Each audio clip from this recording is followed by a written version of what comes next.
ഇന്ന് വളരെ എളുപ്പത്തിൽ നല്ല രുചിയുള്ളൊരു ബാജി തയ്യാറാക്കാം.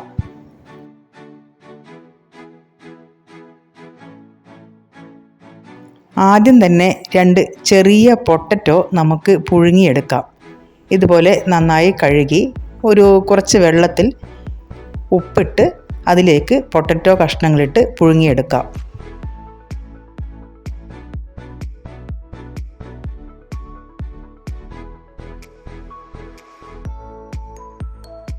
ഒരു പാൻ അടുപ്പത്ത് വെച്ച് ചൂടായതിന് ശേഷം അതിലേക്ക് 1.5 ടേബിൾ സ്പൂൺ വെളിച്ചെണ്ണ ഒഴിച്ചു കൊടുക്കാം. 1/4 ടീസ്പൂൺ കടുകിട്ട് പൊട്ടിക്കുക. 1 ടീസ്പൂൺ ഉഴുന്ന്, 1 ടീസ്പൂൺ കടലപ്പരിപ്പ് എന്നിവ ചേർത്ത് വറുത്തെടുക്കുക. 3 വറ്റൽമുളക് മുറിച്ചത് ചേർക്കുക.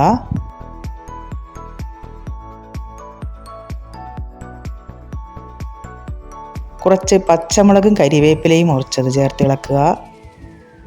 1 സവാള നീളത്തിൽ മുറിച്ചത് നന്നായി കുറച്ച് ഉപ്പ് ചേർത്ത് വഴറ്റിയെടുക്കാം.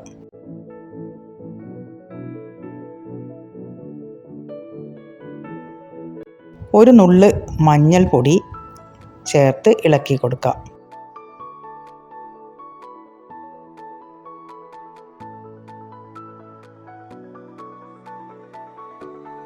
സവാള വഴണ്ട് വരുന്നതിനിടയിൽ നമുക്കിതിൽ ചേർക്കാനായി 2 ടേബിൾ സ്പൂൺ കടലപ്പൊടിയിൽ 1.5 ഗ്ലാസ് വെള്ളം ഒഴിച്ച് നന്നായി ഡയലൂട്ട് ചെയ്തെടുക്കാം. തീരെ കട്ടയില്ലാതെ ഇതുപോലെ ബീറ്റ് ചെയ്തെടുക്കാം.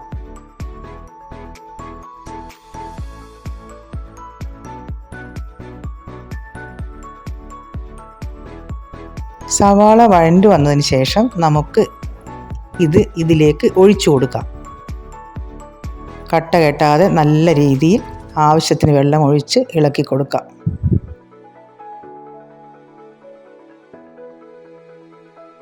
ഇതൊന്ന് തിളച്ച് വരുമ്പോൾ ഇതിലേക്ക് നമ്മൾ നേരത്തെ റെഡിയാക്കി വെച്ചിരിക്കുന്ന പൊട്ടറ്റോ ഒന്ന് കുറച്ചുടച്ച് നമുക്കിതിലേക്ക് ചേർത്ത് കൊടുക്കാം. നന്നായി ഇളക്കി കൊടുക്കുക.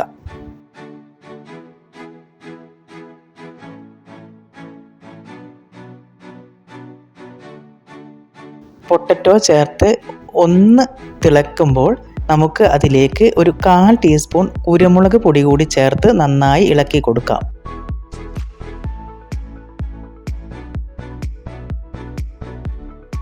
ഇനി ഒരു സെർവിങ് ബൗളിലേക്ക് മാറ്റാം.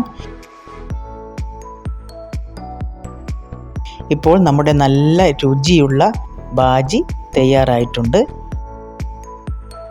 ഇത് ശരിക്കും നല്ല രുചിയുള്ള ബാജിയാണ്.